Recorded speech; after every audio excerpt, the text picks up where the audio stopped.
and welcome to another edition of Politically Correct. We're your hosts, Jonathan Paddish and Joshua Kanata.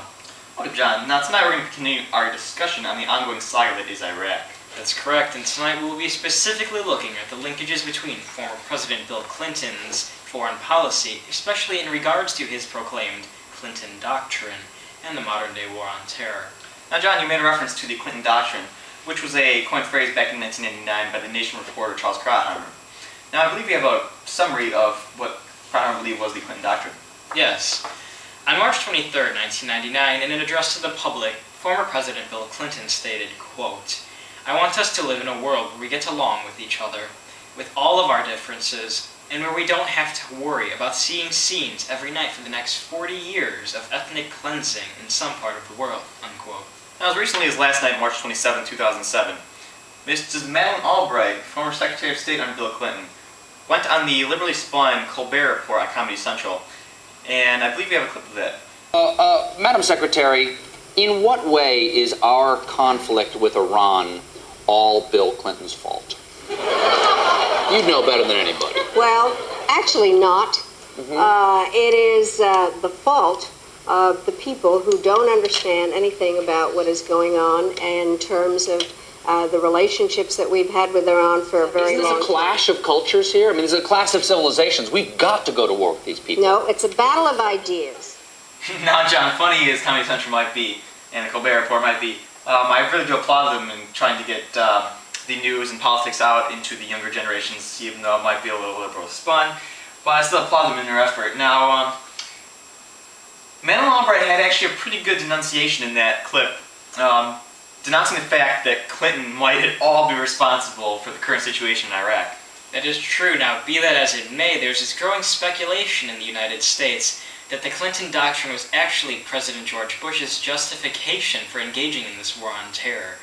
He saw President Bill Clinton's words as rationale for stopping terrorism because since President Clinton stated that he would try to stop ethnic cleansing, the current President Bush took it as a means for him to stop ethnic cleansing as well as stopping terrorism.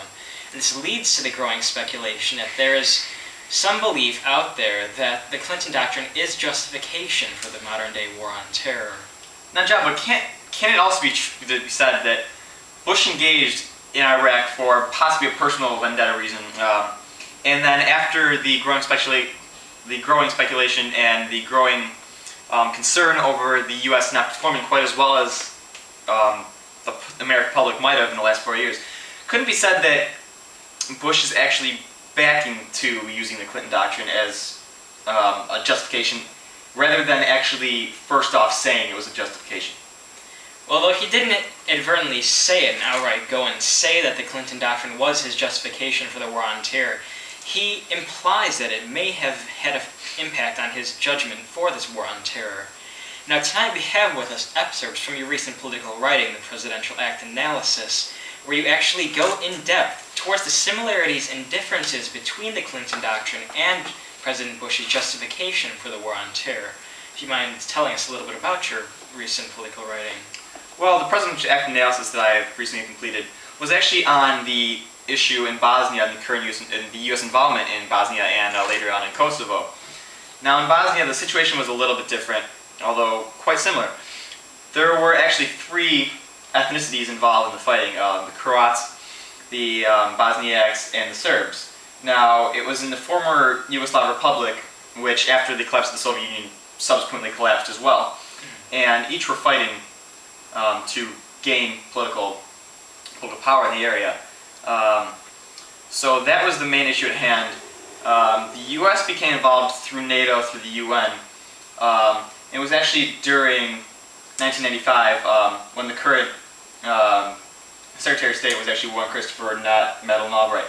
But then later on in Kosovo, you had the Serbs invading the southern region of Bosnia known as Kosovo and committing a form of genocide, ethnic cleansing, if you will, against the inhabitants of Kosovo, which the Serbs were actually the minority in.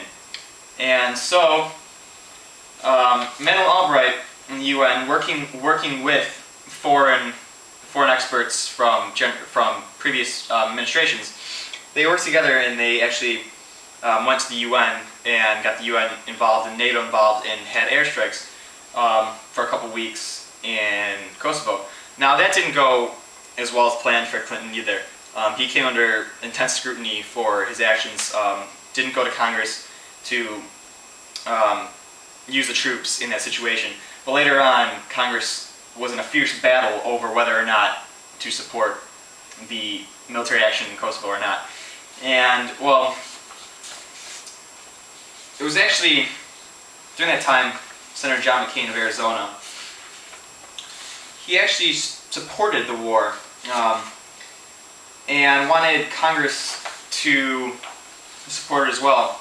But he could not actually get that passed, and Congress pretty much, a Republican-controlled Congress back in the late 90s, it pretty much went against Clinton.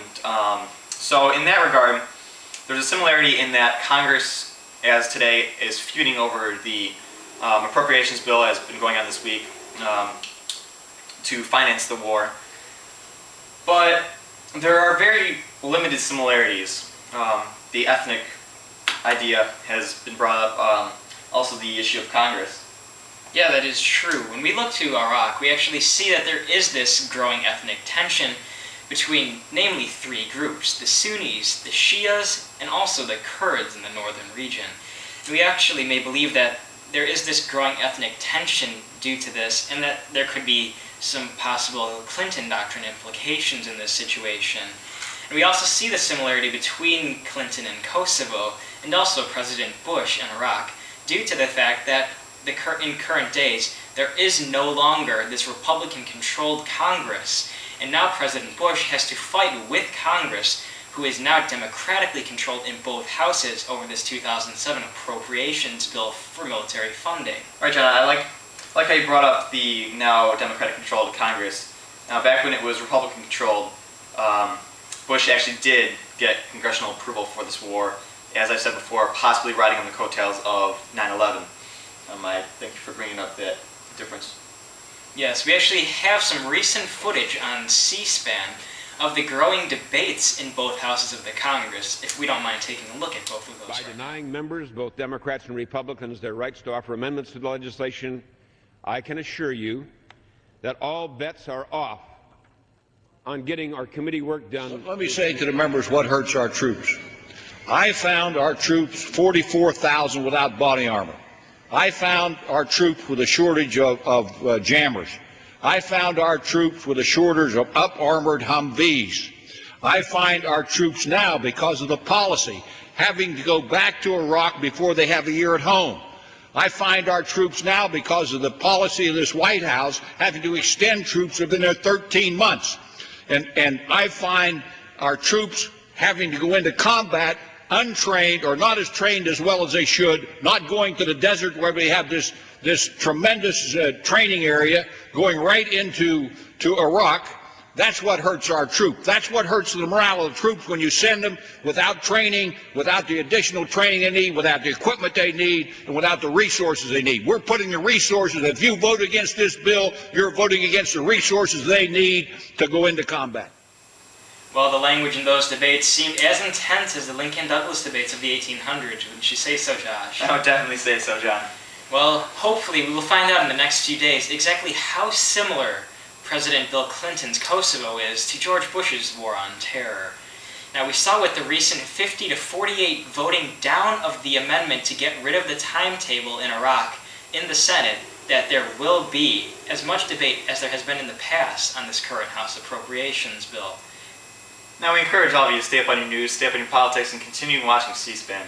Yes, and we'd also like to remind you that you can find tonight's episode, as well as all previous episodes, on the video blogging website, youtube.com.